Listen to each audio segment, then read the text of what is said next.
On a parfois peur, en tant que parents, que nos enfants soient en retard, ne soient pas assez bons sur telle ou telle matière à l'école et que ça le pénalise pour le reste de sa scolarité, etc. C'est naturel parce qu'on a envie du meilleur pour notre enfant et on a envie qu'il ne trébuche pas, qu'il réussisse partout, qu'il soit heureux, qu'il s'épanouisse et qu'il ne vive aucune difficulté. Sauf qu'il en vivra des difficultés.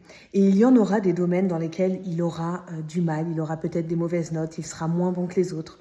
Mais mettez l'accent, valorisez ce dans quoi il est bon, les matières dans quoi il est bon, les domaines où il excelle. Parce qu'il y en a forcément qu'il affectionne plus que les autres. Et c'est sur ça qu'on doit miser. S'il est moins bon en maths qu'en français, valorisez le français. Et les maths, c'est comme ça. Moi, ça m'a pas empêché de réussir. J'ai toujours été nulle en maths. Et en réalité, on fait comme on peut, mais on ne peut pas être bon partout. L'important, c'est qu'il fasse du mieux qu'il peut en maths, même s'il est nul en maths, il fait du mieux qu'il peut et c'est tout ce qui compte. L'important, c'est de donner son maximum. Et même si les résultats ne sont pas au rendez-vous, il aura au moins donné son maximum.